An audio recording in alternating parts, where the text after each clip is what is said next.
The Local Show, featuring conversations with business owners, employees, and local business leaders about their successes, challenges, and reasons for doing business. Right here in Central New York. The Local Show is locally produced by Zoey Advertising.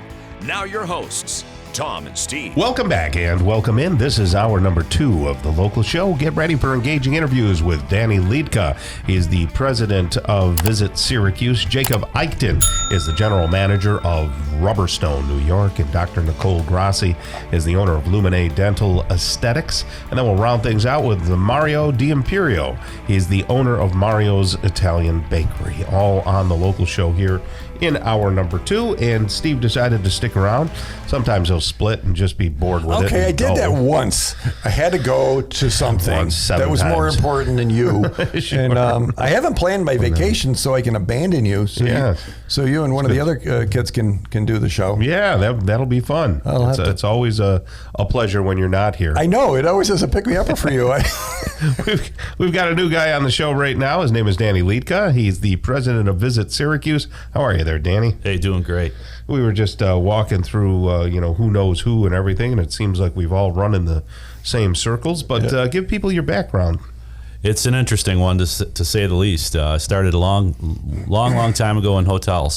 Started as an audiovisual technician, believe it or not. Yeah. Director of sales liked the way that I interacted with the customers and said, "Hey, how would you like to work in sales?" And I said, "Absolutely not." So imagining Dave Force says hello, right? Yeah, exactly. The guy that gave me my start, honestly, David Ford. There we go. So got into hotels and kind of went everywhere I was. I kind of went from the bottom to the top and started to work for corporate Marriott, became a leader for them, and got a great education.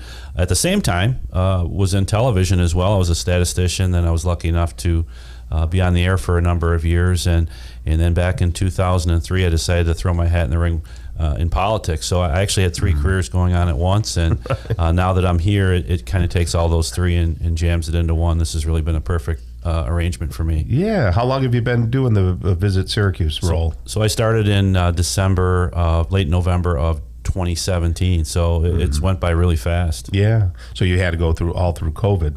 So what happened during COVID? Like when COVID was on the horizon, then it hits, and everybody says, "Well, you got to stay indoors." What does Visit Syracuse do? Great question. Yeah, it's a great question. Our industry was hit the hardest. When you look at the hospitality industry, I mean, 9 out of 10 jobs were gone, vaporized. I just remember our budget that year was going to be around $2 million, and I got a call from the county executive and said, "Well, as you know, your funding comes through the hotel tax. Nobody's going to be staying in hotels. We've got to pull it back." And it was about $750,000. I had 14 people, so it was panic mode. It was panic mode at that point. But fortunately, we had to let a few people go. They landed in some great scenarios. So actually, it allowed me to retool my team and rethink the way we did things. And when we came out of COVID, we were able to restructure, and it's really moved us to the top of the pack now. So it was horrific, but a blessing in disguise. You had to innovate. Yeah, you really had to innovate. It forced your hand on things, I would imagine. Absolutely. Learn not to be so reliant on one source of revenue. So we've really diversified, and now we have 3 or 4 different revenue streams that come in on top of the bed tax. So where does the Chamber Center State CEO start or stop, and Visit Syracuse begin or quit? So Visit Syracuse was the old Convention and Visitors Bureau that was embedded in Center State CEO. Just before I took this job, Visit Syracuse became an independent 501c6 with its own board of directors. So we're what they call a portfolio account of Center State. We rely on them for human resources, and they balance our books for us. But other than that, we're a completely independent company. So what's new for this year? What came out of COVID, and since you've innovated, what can we look forward to in and around town? Well, now that we're out of COVID, we're on to our next crisis, honestly, with what's going on. 81's going to be a difficult thing to navigate. And then with what's going on in the city with some of the hotels closing down, it's going to be very difficult for us to stay competitive in this convention business for the short time. When we look at large conventions, 300 people or more that stay in hotels, we need the Marriott, we need the Crowne Plaza, we need the Sheraton. Well, as of July 1st, the Sheraton and the Crowne Plaza are offline. So we're in the process right now of starting to talk to our clients to see what we can do to keep them here, because ultimately it's going to be challenging. And then a new bed tax that the city passed the other day on top of it, those room rates went up before that. Now you put a new tax on there. It's going to create a difficult climate for us. So we're looking at some emerging markets to try to pick up the slack on the business that we know we're going to struggle to gain. So it's been a challenge, but we don't feel sorry for ourselves. We're getting after it. We've got a veteran team. We've made incredible strides. When I took this job, we lagged behind Buffalo, Rochester, and Albany. Now we're on par with them. We've had 2 record years where the tourism economy here actually exceeded the $1 billion mark with a B. As residents, people don't realize what tourism does, but it's really big here. I haven't heard much talk about the aquarium anymore. Is that still happening? Yeah, we're obviously big advocates for that. My understanding is sometime end of 25, start of 26, that'll be open and functional, and we're very excited about that. I was afraid you were going to say it was underwater. Soon to be, right? Soon to be. But we were very vocal about our support for that. When we look at, when we try to bring business to the area, I think one obstacle we have is things to do in your downtime. We needed that heavy hitter to help pick up that void, and I think the aquarium's going to fill that for us. Yeah, that'll be incredible. Wow. So is there anything that local people can do to encourage people to visit Syracuse? They're our best ambassadors. Sometimes they're our worst enemy, but we want them on our side to talk about why it's great to come here. It benefits our residents. That's what I think the average person doesn't understand.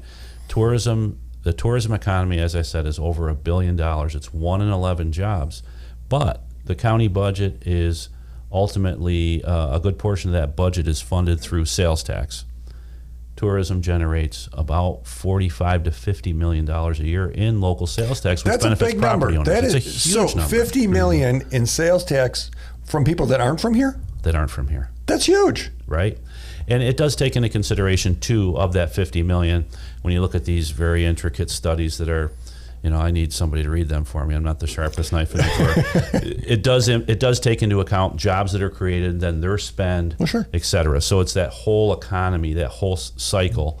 And yeah, it's a major thing for us. How do we get more hotel rooms? I mean, back in the day, Tom, you remember the Sheraton / Holiday Inn / whatever the heck it was at Electronics Parkway, which is now going to be something else, was one of the big players, right? I mean, how does a hotel go, hey, we're going to build something that has 400 rooms? That's not going to happen quickly.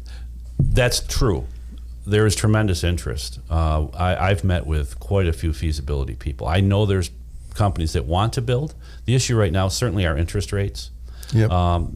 Those 2 issues I mentioned with hotels going offline, I've really made it my passion to get in front of the local media and cry. It's a cry for help. Yes. And in the last 3 weeks, I've literally had 5 developers that want to come to Syracuse and want to consider spots where to build. So I think in That's 5 fabulous. to 6 years, it'll correct itself. So the highway figures out the construction quarter gets. We get behind the major part of that. Hotels kind of rise up in the same time, and they come together and make Syracuse a better place. You put it all together for me. That's exactly dumb luck, but that's how it should work out. Okay. Well, Guy Hart was talking about over, at the Great Nothing Mall. No, the other thing, Lakeshore Country Club. He was talking about that being a 200 bed unit or 200 rooms or something like that hotel. Yeah, we know with Micron coming, we're not going to have enough. Right. And honestly, with our convention business, we've overachieved in the convention business side of things because we're not really walkable when you think of going to the Onsite. You're walking from the Crown Plaza. That's a challenging walk. It is, especially for Tom. Yeah, well, no, I'm in great shape. I could run that sucker now. Danny Liedka, right there, president of Visit Syracuse. You got your work cut out for you, but I think it's job security because we need a guy like you who's in there, swinging the bat for us and moving Syracuse forward. Well, thank you. With all the new things that are coming in. Yeah, I'm excited. I mean, when I work for Marriott, I tell people they shudder when they hear this, but the accounts that I was responsible for spent about $600 million globally. Golly. So to have a job where I can take what I've learned there and now keep the money home, what a great spot to be. I'm a lucky guy. We're glad you're here. All right. You have a great rest of the day, okay? Thank you, Danny. You're welcome. Okay. Coming up next, we're going to talk with Jacob Eichten. He's the general manager of Rubberstone, New York, right here on the local show on 570 WSYR 106.9 FM.